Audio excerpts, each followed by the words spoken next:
ለ3 ዓመት ያህል በጫካ ቆይተናል። ወደ ትግልም ስንገባ ወይም ወደ ጫካ ስንገባ ምክንያታዊ ነበር። አሁንም ደግሞ የሰላምን አማራጭ ተቀብለን ስንመጣ በምክንያት ነው። ስለዚህ ቅድም የሰላም ሚኒስትር እንዳሉት አቶ መሐመድ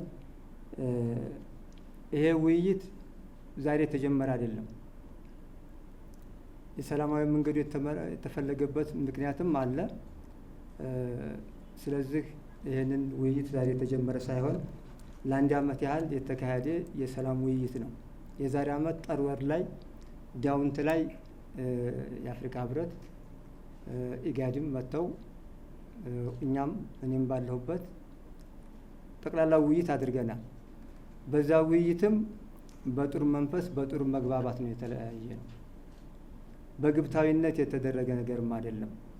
እስከ ዛሬ ጥር ድረስ ለ1 ዓመት ያህል የተደረገ ውይይት ነው፣ ንግግር ነው። ህጋዊነትን ተከትሎ እየመጣ እንጂ ሰዎች እንደሚሉት በክዳት ወይም እጅ በመስጠት በሚባለው እንዳልሆነ ሁላችንም ማወቅ አለብን ነው። ሌላኛው ይሄ የአሁኑ ስምምነት ወይም የፊርማ ስነ ስርዓት ዛሬ የመጀመሪያ ጊዜ ሳይሆን ባለፈ ቀደም ብለው የመጡ ወንድሞቻችን የተፈራረሙበት አለ። የዛሬውም የፊርማ ስነ ስርዓት ያንን የሚያጠናክር የሚያጎለብት እንጂ የተለየ ነገርም አይደለም። ሌላኛው በዚህ የሰላምን አማራጭ እንድንመርጥ ያደረገ ምንድን ነው?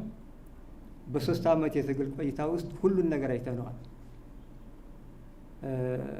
አንደኛው ነገር በዚህ በአማራ ክልል በብዙ ቦታዎች ላይ ተንቀሳቅሰናል።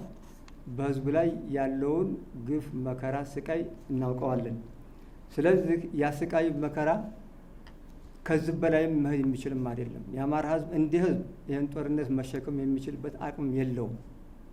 ባለፈ በነበረ ከጁንታ ጋር በነበረ ጦርነት ብዙ ስቃይ መከራ ደርሶበታል። አሁንም በፋኖ በነበረው ትግል ለ3 ዓመት ያህል ብዙ ስቃይ መከራም ደርሶበታል። ሰላም የለም፣ ልማት የለም።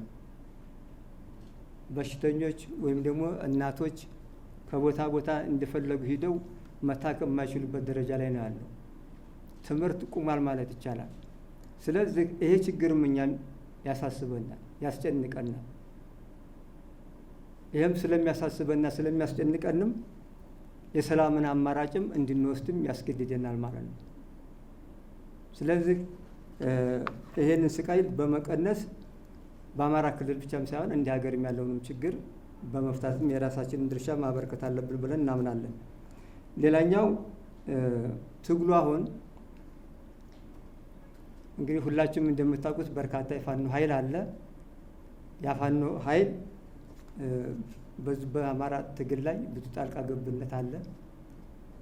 ከውስጥ እስከ ውጭ ይህ ፍላጎት ትግሉንም ወይም አጠቃላይ ፋኖንም ወደ አንድ ሊያደርገውም አልቻለም። በዋነኛነት ይህን ትግል በበላይነት የሚመሩት ወይም ደግሞ ተጠልፏል። የተጠለፈውም በህወሓት በሻዕቢያና በግብጽ ነው።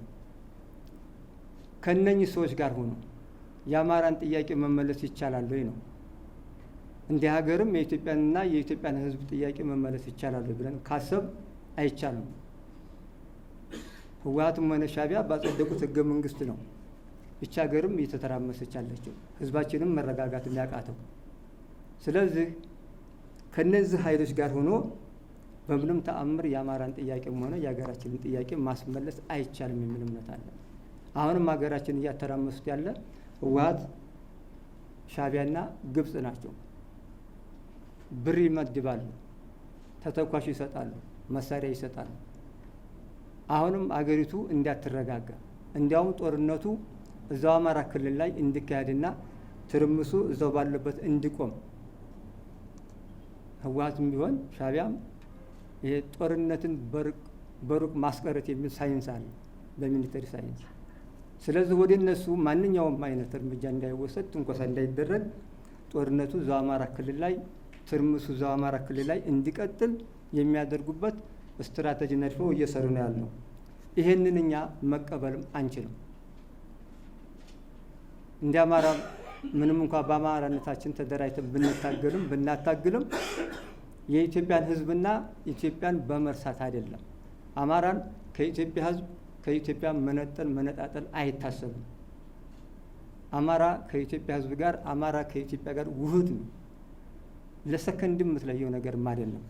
ስለዚህ የሀገራችንም ችግርም ስለሚያሳስበን እኛ ይህንን አማራጭ እንድንወስድ አድርጎናል ማለት ነው።